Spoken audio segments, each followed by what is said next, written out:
વડોદરા શહેરના સોમાતળાવ વિસ્તારમાં રેલવે તંત્ર તરફથી બંધ કરવામાં આવેલ ઘાઘરેટિયા કૃષ્ણનગર રેલવે અંડરપાસ ગરનાળું પુનઃ શરૂ કરવામાં આવે તેવી માંગ પાલિકાના કોંગ્રેસ પક્ષના નેતા ચંદ્રકાંત શ્રીવાસ્તવે કરી છે। વડોદરા શહેરના સોમાતળાવ વિસ્તારમાં ઘાઘરેટિયા કૃષ્ણનગર રેલવે અંડરપાસ ગરનાળાને નાગરિકોના અવરજવર માટે રેલવે તંત્ર તરફથી બંધ કરવામાં આવ્યું છે। આ મામલે આજે પાલિકાના કોંગ્રેસ પક્ષના નેતા ચંદ્રકાંત શ્રીવાસ્તવે તંત્ર સમક્ષ આ ગરનાળું નાગરિકોના અવરજવર માટે પુનઃ શરૂ કરવામાં આવે તેવી માંગ કરી છે।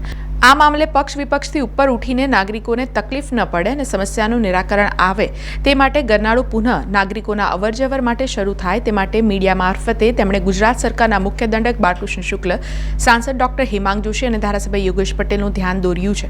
આ સાથે તેમણે આ મુદ્દે રેલવેના અધિકારીઓનો સમય પણ માંગી રજૂઆત કરીશું તેમ પ્રતિક્રિયા આપતા જણાવ્યું હતું। સવાલ એ છે કે રૂપારેલ કાસ ત્યાંથી જ જાય છે અને કોઈએ ઇન્ટરવ્યૂ આપ્યો હશે તો બંધ થઈ ગયું, એટલે રેલવેવાળા એવું કહે છે કે ભાઈ કોઈની જાન જોખમમાં ના હોય અને કોઈ મરી ના જાય એટલા માટે મેં બંધ કરી દીધું।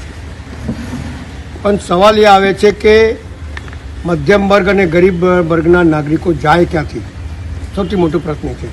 એટલે કાલે જેવું જ મને ખબર પડી તો મેં મ્યુનિસિપલ કમિશનરને ફોન કર્યો, પેલા ડીઆરએમના પીએને ફોન કર્યો, બીજા ઇતર અધિકારીઓને મેં ફોન કર્યો। એમને કીધું કે સોમવારે આવવું પડશે, પણ સોમવાર સુધી આ ગરીબ માણસ કઈ રીતે જોઈ રહ્યા।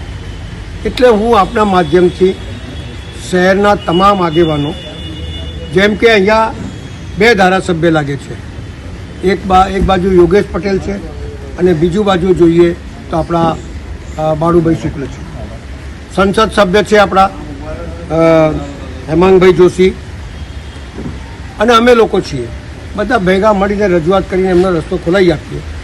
કારણ કે આમાં પક્ષાપક્ષીનું રાજકારણ ના હોય। પક્ષાપક્ષીને રાજકારણની અંદર ગરીબ માણસ બચારો હેરાન થઈ રહ્યો છે। એટલે મારો કહેવાનો ભાવાર્થ એ છે કે આપણા માધ્યમથી મેં નિવેદન કરું છું કે બધા ભેગા મળી આ ગરીબ લોકોનો રસ્તો ખોલી આપે અને બીજો કોઈ વિકલ્પ એવો સરસ શોધી આપે જેથી એમને ભવિષ્યમાં તકલીફ ના પડે।